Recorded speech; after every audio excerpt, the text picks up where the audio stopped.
Capítulo 1. Bath, Inglaterra, 1816. Foi o carvalho que me distraiu. Olhei para cima por acaso enquanto caminhava sob o dossel verde e cheio da árvore. O vento brincava com as folhas, as quais rodopiavam nos ramos. Ao ver aquilo, fiquei impressionada, pois me dei conta de que fazia tempo demais que eu não rodopiava. Hesitei embaixo dos galhos e tentei me lembrar da última vez em que tinha sentido a necessidade de girar. E foi nessa hora que o Sr. Whittles me pegou de surpresa. Senhorita Daventry, que prazer inesperado!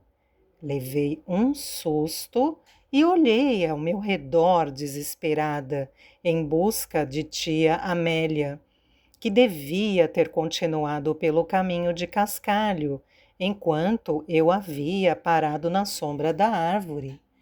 Senhor Whittles, eu não ouvi o senhor se aproximar. Geralmente fico pelo menos com um ouvido atento aos sons da perseguição dele, porém o carvalho tinha me distraído. Ele abriu um sorriso radiante e fez uma mesura tão profunda que seu colete rangeu. Seu rosto largo brilhava de suor e os cabelos ralos estavam emplastrados na cabeça. O homem tinha no mínimo o dobro da minha idade e era mais ridículo do que eu podia suportar. No entanto, de todos os seus traços repulsivos, era à boca que eu destinava meu fascínio horrorizado. Quando ele falava, agitava os lábios de um modo que criava uma película de saliva, revestindo as beiradas dos lábios e que se acumulava nos cantos da boca. Tentei não ficar olhando quando ele falou. Que manhã gloriosa, não? De fato, eu me sinto motivado a cantar. Oh, que manhã gloriosa! Oh, que dia glorioso! Oh, que dama gloriosa que encontrei no meu caminho! Ele se curvou, como se esperasse aplausos.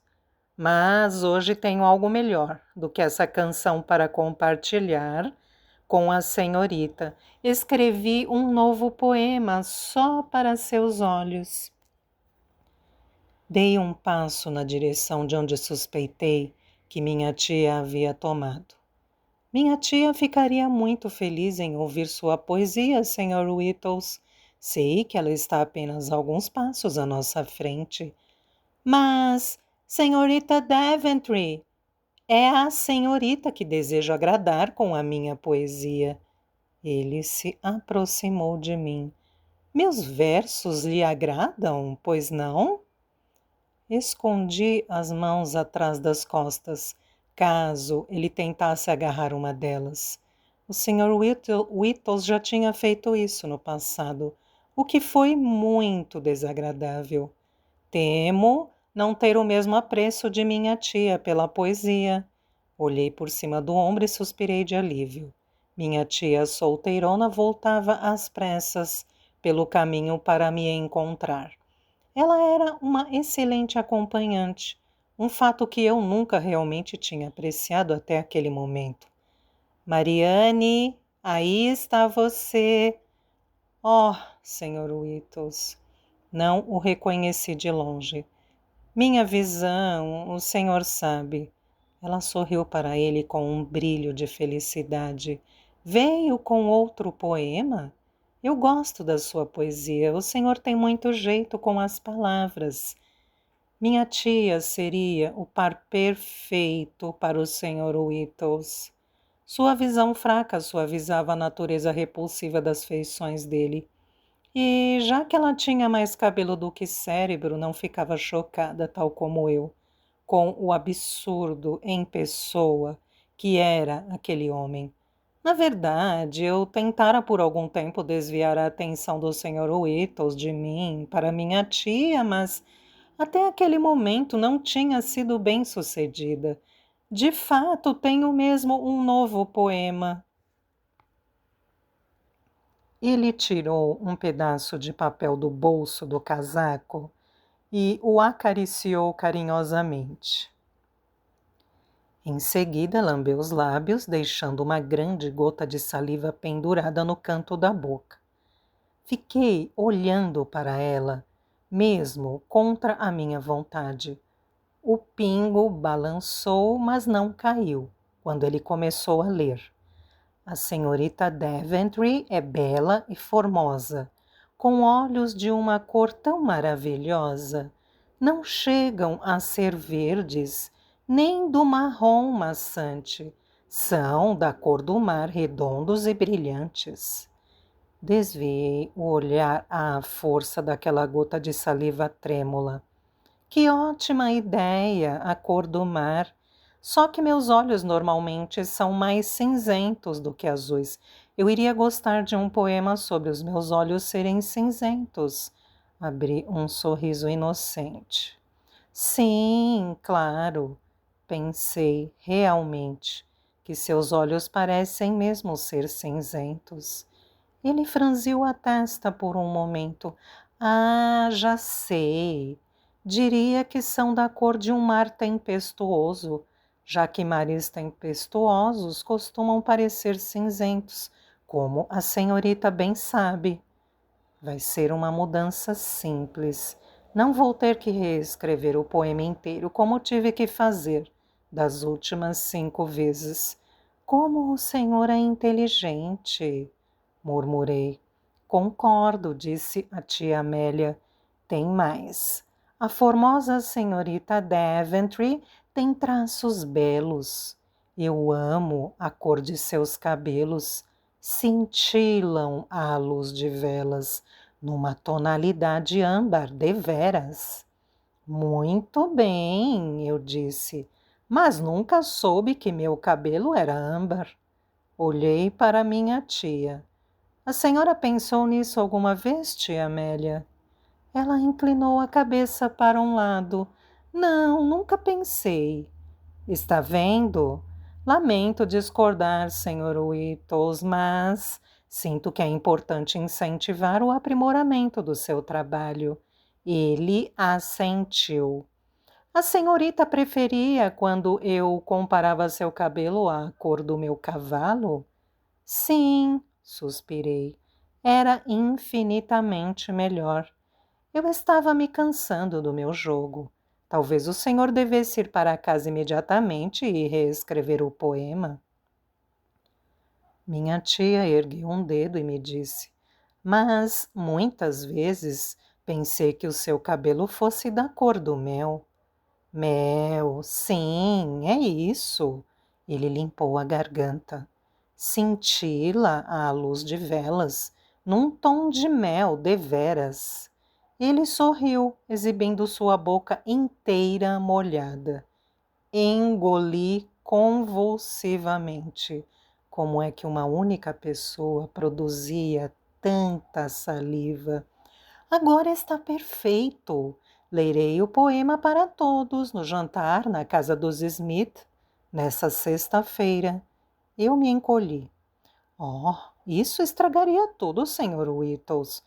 Um poema tão belo como esse é melhor resguardar no seu íntimo. Fiz menção de pegar o papel. Posso ficar com ele, por favor? Ele hesitou e em seguida colocou-o na minha mão. Obrigada, eu disse com sinceridade. Tia Amélia então perguntou ao Sr. Whittles sobre a saúde da mãe dele. Quando ele começou a descrever a ferida purulenta no pé de sua mãe, meu estômago se revirou. Era simplesmente repugnante demais.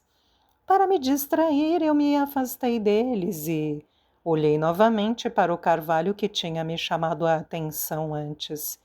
Era uma árvore grandiosa e me fez sentir um anseio renovado pelo campo. As folhas ainda estavam rodopiando na brisa e refiz a pergunta que tinha me feito, parar alguns momentos antes. Quando foi a última vez que rodopiei livremente? Girar, outrora, tinha sido um hábito meu, embora vovó fosse considerar um mau hábito, se ficasse sabendo. Esse fazia companhia aos meus outros costumes, como ficar sentada no pomar da minha casa por horas, com um livro, ou percorrer todo o campo no lombo da minha égua. Devia fazer pelo menos 14 meses que eu não rodopiava. 14 meses desde que eu fora arrancada da minha casa, ainda de luto, e colocada na porta da minha avó em Bath para que meu pai debandasse para a França, a fim de viver seu próprio luto. 14 meses. 2 meses inteiros a mais do que o período que inicialmente temi permanecer naquela cidade sufocante. Embora nunca tivesse recebido uma razão para acreditar nisso, eu tinha esperanças de que um ano de luto sozinha já seria punição suficiente. No entanto, 2 meses antes, no aniversário da morte da minha mãe, eu havia esperado o dia todo pelo retorno do meu pai. Imaginara de novo e de novo como ouviria a batida na porta e como meu coração pularia dentro do peito. Imaginei como correria depressa para abrir a porta. Imaginei-o sorrindo para mim, anunciando que viera para me levar para casa. Só que, a despeito disso, naquele dia, fazia 2 meses, e ele não tinha vindo. Passei a noite sentada na cama com uma vela acesa, esperando ouvir a batida na porta, que seria um sinal de minha libertação daquela gaiola dourada. Mas o dia amanheceu e a batida nunca soou. Suspirei, olhando para as folhas verdes dançando ao vento. Eu não tinha uma razão para girar havia muito tempo, e nenhum motivo de felicidade aos 17 anos. Isso era um problema de fato. Vazando. A voz do Sr. Whittles atraiu minha atenção de volta para o momento presente. Vazando secreção. Tia Amélia parecia um pouco esverdeada, sustentando a mão enluvada sobre a boca. Decidi que era hora de intervir. Peguei o braço dela e disse ao Sr. Whittles: minha avó está nos esperando. O senhor nos dê licença, por favor? É claro, ele disse, curvando-se novamente, de modo que seu colete rangeu alto. Espero vê-la em breve, senhorita Daventry. Talvez no Pump Room? É claro que ele sugeriria o Clube Social de Bath para outro encontro do acaso.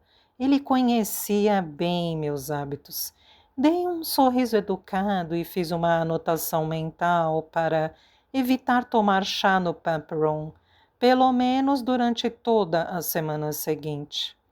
Em seguida, puxei tia Amélia em direção ao amplo gramado verde que separava o caminho de Cascaro e o Royal Crescent.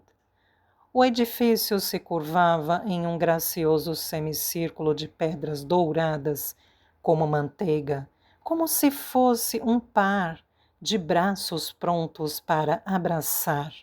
O apartamento de vovó no Royal Crescent estava entre os melhores que Bath poderia oferecer, mas o luxo não compensava o fato de que a cidade estava em decadência. Sentia a falta da minha vida no interior, com tamanho desespero que ansiava por ela dia e noite. Encontrei vovó na sala de estar lendo uma carta ocupando sua poltrona, como se estivesse num trono. Ela ainda vestia o preto do luto. Assim que entrei, ergueu os olhos e permitiu que seu escrutínio crítico me varresse. Seus olhos eram aguçados e cinzentos e não deixavam nada passar. Por onde você andou a manhã toda? Perambulando pelo campo novamente, como alguma pirralha, filha de fazendeiro?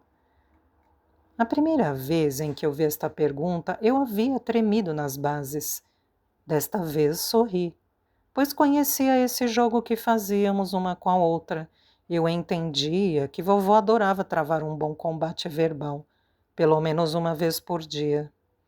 Eu compreendia também, embora nunca fosse acusá-la disso, que seu exterior ranzinza mascarava o que ela considerava maior de todas as suas fraquezas, um coração mole. Não, só faço isso em dias ímpares, vovó. Passo meus dias pares aprendendo a ordenhar as vacas. Eu me curvei e plantei um beijo em sua testa. Ela apertou meu braço por um momento, era o mais próximo que chegava de afeto. Humph, suponho que se ache engraçada, ela disse. Na verdade, não. É preciso muita prática para aprender a ordenhar uma vaca. Eu me considero horrivelmente inapta nesta atividade. Notei os músculos trêmulos de sua boca. Significava que ela estava tentando esconder um sorriso. Ela se mexeu debaixo do chale de renda e fez um gesto para que eu me sentasse na poltrona ao seu lado. Dei uma olhada discreta para a pilha de cartas sobre a mesa lateral. Recebi alguma correspondência hoje? Se está perguntando sobre aquele pai desalmado que você tem, não. Desviei o olhar numa tentativa de esconder minha decepção. Ele provavelmente está viajando numa hora dessas. Talvez não tenha a oportunidade de escrever. Ou talvez ele tenha se esquecido das filhas, em meio ao luto egocêntrico, ela murmurou. Despachando as responsabilidades dele para alguém que nunca pediu por elas, especialmente numa idade avançada. Eu me encolhi. Algumas das farpas de vovó eram mais afiadas do que outras. Esse era um tópico especialmente doloroso, já que eu odiava a ideia de ser um fardo. No entanto, eu não tinha outro lugar para ir. A senhora quer que eu vá embora? Não pude deixar de perguntar. Ela me olhou feio. Não haja como uma tola. Já tenho que suportar tolice suficiente com Amélia. Ela dobrou a carta que estava lendo. Recebi mais más notícias sobre aquele meu sobrinho. Ah, o sobrinho nefasto. Eu deveria ter adivinhado. Nada deixava a vovó com um humor tão azedo quanto ficar sabendo sobre o mais recente escândalo que envolvia seu herdeiro, o Sr. Kellett. Ele era um libertino e um patife. Tinha apostado todo o seu próprio dinheiro em jogos de azar, na esperança de herdar a fortuna considerável de vovó. Minha irmã gêmea, Cecily, o considerava galante e romântico. Já eu não poderia ter uma opinião mais distinta. Era uma das muitas coisas das quais discordávamos. O que o Sr. Kellett fez desta vez? Perguntei. Nada adequado para seus ouvidos inocentes. Ela suspirou e em seguida falou com uma voz mais suave. Acho que cometi um erro, Mariane. Ele chegará à ruína. O dano que ele infligiu ao nome da família é grande e irreparável. Ela levou a mão trêmula à testa, parecendo frágil e cansada. Olhei para ela com surpresa. Vovó nunca havia exibido tal vulnerabilidade diante de mim. Não era do seu feitio. Eu me inclinei em sua direção e peguei sua mão na minha. Vovó está passando mal? Tem alguma coisa que eu possa fazer pela senhora? Ela se desvencilhou da minha mão. Não me encha de mimos, criança. Sabe que não tenho paciência para tal comportamento. Estou apenas cansada. Engoli um sorriso. Se podia responder assim, ela estava bem o suficiente, mas sua reação era sem precedentes. Ela não costumava dar tanta importância ao mau comportamento do Sr. Kellett. Recordando-se de porque ele sempre tinha sido um dos favoritos dela, eu achava que ela gostava do sobrinho porque ele não tinha medo dela, mas eu nunca a tinha visto tão preocupada e nem tão desanimada. Vovó fez um gesto para a pilha de correspondências na mesa. Há uma carta para você aí de Londres. Leia e me deixe em paz por alguns minutos. Peguei a carta e caminhei até a janela, deixando a luz do sol iluminar a caligrafia familiar. Quando papai me trouxera a Bath, ele havia encontrado uma situação ainda mais adequada para minha irmã gêmea Cecily. Ela havia partido para ficar com nossa prima Edith em Londres. Fazia 14 meses e parecia ter gostado de cada momento da estadia por lá. Para as gêmeas, Cecily e eu éramos notavelmente diferentes. Ela era superior a mim em todas as artes femininas. Era muito mais bonita e refinada, tocava piano e cantava como um anjo. Flertava com cavalheiros sem dificuldades. Ela gostava da vida de cidade e sonhava em se casar com um homem de título. Era ambiciosa. Minhas aspirações eram bastante diferentes das suas. Eu queria viver no campo, andar a cavalo, me sentar em um pomar e pintar, cuidar do meu pai. Queria uma sensação de pertencimento, de fazer algo útil e bom com o meu tempo, mas, acima de tudo, queria ser amada por quem eu era. Minhas ambições pareciam simples e sem graça, comparadas às de Cecily. Às vezes, eu temia que eu parecesse simples e sem graça ao lado de Cecily. Ultimamente, tudo o que Cecily me contava era sobre sua boa amiga Louisa Wyndham e seu irmão mais velho, bonito e dono de um título, com quem Cecily estava determinada a se casar. Ela nunca tinha me dito o nome dele. Ele era simplesmente o irmão nas cartas. Suponha que Cecily tinha medo de que as correspondências fossem vistas por alguém menos discreto do que eu. Talvez fosse com minha criada Betsy que ela estivesse preocupada. Afinal de contas, Betsy era a fofoqueira mais incurável que eu já tinha conhecido. Eu não contara a Cecily, mas recentemente tinha perguntado a Betsy o nome do filho mais velho dos Wyndham, e ela havia descoberto que era Charles, Sir Charles e Lady Cecily. Soava bem, pensei. Claro, a consequência disso era que se minha irmã escolhesse se casar com ele, então ela iria se casar com ele. Nunca falhava em conseguir alguma coisa que realmente queria. Antes de romper o selo da carta, fechei os olhos e fiz um pedido silencioso. Por favor, não permita que ela esteja falando e falando sem parar sobre a querida Louisa e seu belo irmão novamente.